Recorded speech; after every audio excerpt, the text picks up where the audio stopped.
सीमा बांधवांच्या तीव्र भावनांचे घडले दर्शन. बेळगाव समितीची काळा दिनानिमित्त मराठा मंदिर सभेचे आयोजन करण्यात आले होते. या मार्गावरील समितीच्या मेळाव्याला जाणाऱ्या रेल्वे ओव्हरब्रिजच्या दोन्ही बाजूंनी पोलिसांचा मोठ्या प्रमाणात बॅरिकेड्स लावून बंदोबस्त ठेवण्यात आला होता आणि या मार्गावरून जाणाऱ्या नागरिकांना अडवणूक करून वाहनांची तपासणी करण्यात येत होती. गेल्या 65 वर्षापासून केंद्र सरकारच्या अन्यायकारक भाषिक प्रांतावर रचनेच्या विरोधात सीमावासियांचा लढा सुरू आहे आणि सलग 66व्या वर्षी तितक्याच तळमळीने हा लढा सुरू असल्याचं दिसत आहे. याचेच प्रत्यंतर काळ्या दिनी आले. गेली 65 वर्षे कर्नाटक सरकारच्या अन्याय व अन्यायाचा सामना करत सीमालढा तेवत ठेवणारे सीमावासीय पुन्हा आक्रमक होताना दिसत आहेत. दिनांक 25 रोजी धरणे आंदोलन मोर्चा अडवला.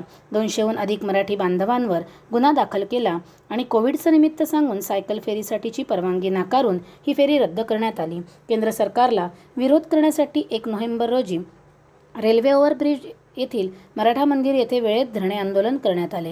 कोविडमुळे यावर्षी सायकल फेरीला परवानगी दिली नाही. त्यामुळे यावेळी मागील वर्षीप्रमाणे मंदिर येथे धरणे आंदोलन करण्यात आले.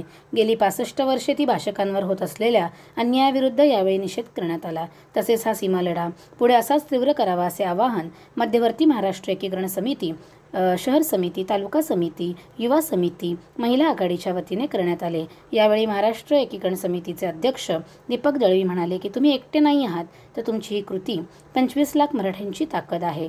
यावेळी बोलताना ते असेही म्हणाले की आमचा हा लढा कोणाशीही वाद घालण्यासाठी नाही, तर आमचा सीमा प्रश्न सोडवण्यासाठी आहे आणि त्यासाठी आम्ही समर्थ आहोत आणि आमचा हा प्रयत्न कोणत्याही दडपणाला बळी पडणार नाही असे स्पष्ट सांगितले.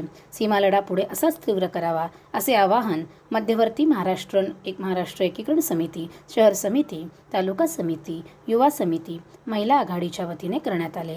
यावेळी माजी जिल्हा पंचायत सदस्य सरस्वती पाटील उपस्थित होत्या. त्यांनी सीमा भागातील मराठी बांधवांचा विजय निश्चित असल्याचं मत व्यक्त केलं. यानंतर महाराष्ट्र एकीकरण समितीच्या महिला आघाडीच्या अध्यक्षा रेणू किल्लेकर यांनीही यावेळी आपले विचार मांडले. त्या म्हणाल्या, आमच्यात भलेही मतभेद असतील, पण वेळप्रसंगी या सीमा प्रश्नासाठी जीव देण्याची तयारी येथील प्रत्येक मराठी बांधवाची आहे.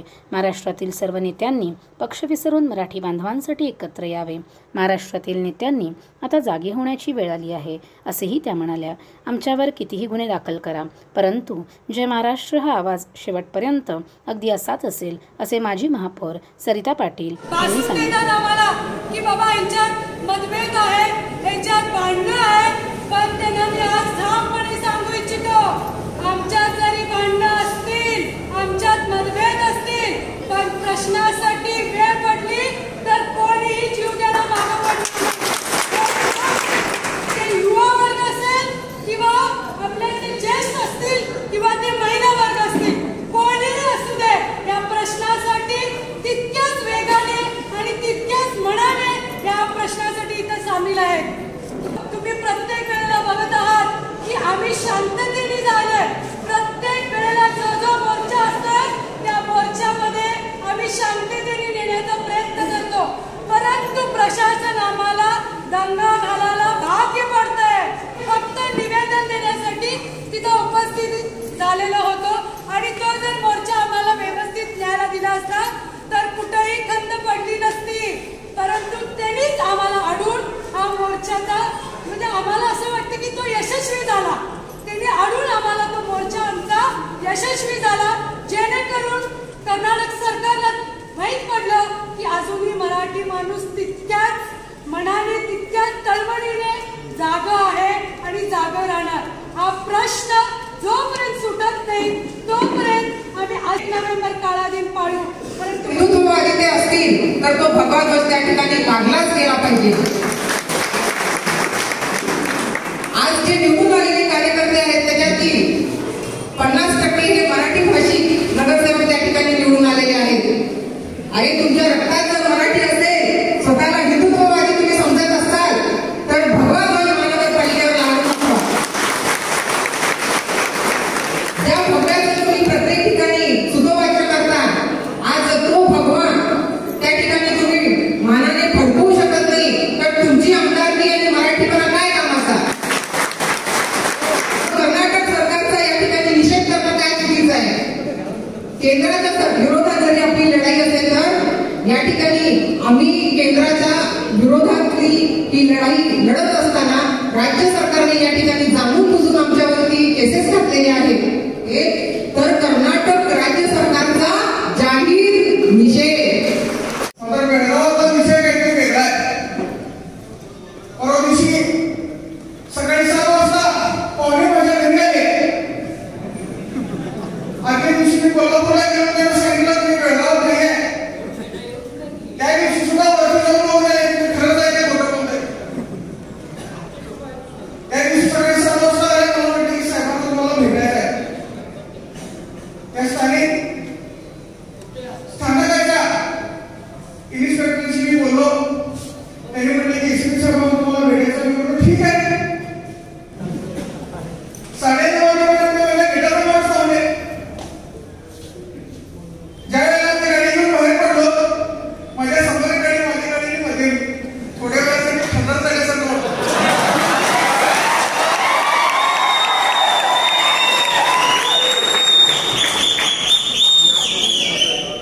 पण आपल्या भाषेचा आणि संस्कृतीचा गळा धरून आपल्या आईचा गळा धरून तुम्ही धर्माचा काम करत असाल तर ते आपली संस्कृती आपल्या धर्माचा पाया आहे आणि त्याचं संरक्षण करणारच खऱ्या अर्थानं धर्मरक्षक आहे.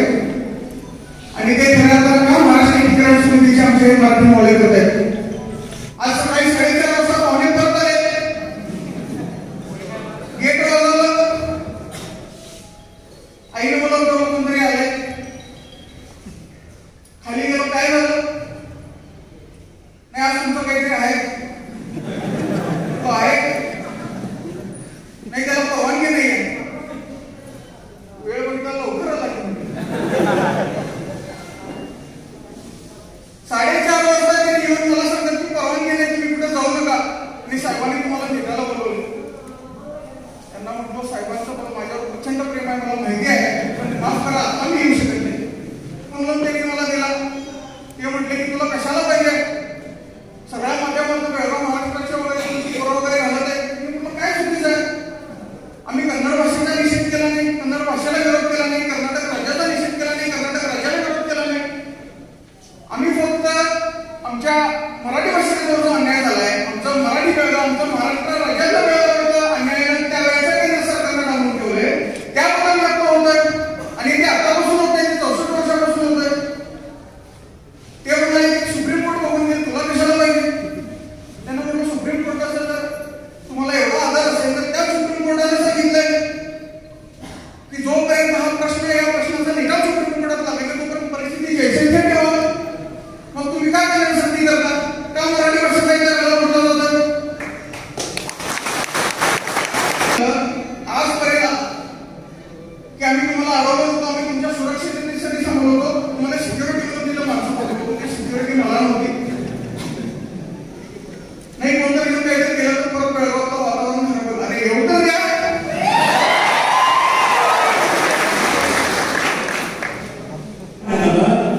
या गोष्टीचा केंद्र सरकारतर्फे करण्यात आलेल्या अन्यायाचा निषेध करण्यासाठी म्हणून आम्ही हा काळाधीन आंदोलन पाळत आलेलो आहोत. आणि या काळाधीन पाळण्यामुळे आम्ही आपल्या भावना आम्ही मराठी भाषिक आहोत, आम्हाला महाराष्ट्रात सामील करायला पाहिजे, हे केंद्र सरकारने चुकीचं केलंय हे दर्शवण्यासाठी आम्ही हा काळाधीन पाळतो. आता शुभम शेळकेंनी सांगितल्याप्रमाणे या देशाची घटना ही सर्व नागरिकांसाठी समान आहे. मला सांगायला खेद वाटतो, आजच्या या कार्यक्रमाला कर्नाटक सरकारनं परवानगी दिलेली नाही. पण तरी सुद्धा आम्ही त्यांना सांगून आलो तुम्ही परवानगी द्या आणि न द्या, पण मराठा मंदिरमध्ये 10 लाखांपासून 1 होणार आम्ही सुतकदीप मानतो. हिंदुत्वाच्या नावाखाली मतं घेतात, पण याच हिंदुत्वाचा भगवा ध्वज जे प्रतीक आहे ते ज्या वेळेला कॉर्पोरेशन काढलं गेलं त्यावेळेला सरकार कुठलं होतं? एकदम याच हिंदुत्वावर आलेलं सरकार होतं. आणि आज सुद्धा जो भगवा ध्वज महाराष्ट्र एकीकरण समितीनं ठराव करून महानगरपालिकेवर प्रकट ठेवला होता, तो याच हिंदुत्वाचं महत्व सांगणाऱ्या मतासाठी भीक मागणाऱ्या लोकांनी काढलेला आहे. याची तुम्ही जाणीव ठेवा. खरं हिंदुत्वाचं रक्षण करणार तर ती महाराष्ट्र एकीकरण समिती शिवाजी महाराजांनी या देशाचं हिंदुत्व टिकवलं. तीच महाराष्ट्र शिवाजी महाराजांचा वारसा पुढे चालू इच्छिते. 2 नोव्हेंबर धनोत्रयोदशी त्या दिवशी प्रत्येक गावाच्या कोपऱ्यावर प्रत्येक घरावर हा भगवा फडकवला जाईल. दिवाळीच्या या चांगल्या दिवसावर मी आवाहन करतो महाराष्ट्र एकीकरण समितीच्या माध्यमातून आपल्या सगळ्यांना विनंती करतो आपापल्या भागातला प्रत्येक माणूस इथे उपस्थित आहे असं नव्हे, पण तुम्ही त्याचे प्रतिनिधी आहात. तुम्ही आज इथे उपस्थित असलेले लोक 25 लाख लोकांचे प्रतिनिधी आहात. तुम्ही एक नाही, तुमची जी कृती आहे ती या 25 लाख लोकांवर परिणाम करणारी आहे. ते करायला सुरुवात करा, समुदाय तुमच्या बरोबर आहे. त्यामुळे मी या सगळ्यांना प्रत्येकाने विचार करावा. अनेक नेत्यांनी अनेक कार्यकर्त्यांनी सगळे जे बोलले ते सगळेच या लढ्याचं नेतृत्व करणारे समर्थ मंडळी आहात. त्या साऱ्यांना मी शुभेच्छा देतो. आणि ते अनेक अडथळे निर्माण करून सुद्धा बघू शकले नाही, ते इथपर्यंत येऊन पोहोचले. त्यांच्या मनातील जिद्द शेवटपर्यंत मांडण्याची शक्ती तुमच्या आशीर्वादातून आमच्यामध्ये येणार आहे एवढंच सांगतो.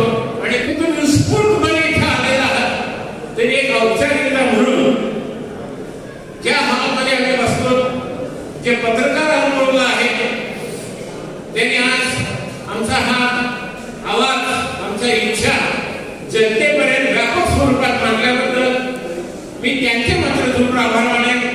तुम्ही आलात, तुमच्या भावना व्यक्त केल्या, त्या भावनेबद्दल संपूर्ण मराठी भाषिकांचा, मराठी समाजाचा मी मध्यवर्ती महाराष्ट्र एकीकरण समितीच्या वतीनं उपकृत आहे एवढंच म्हणतो.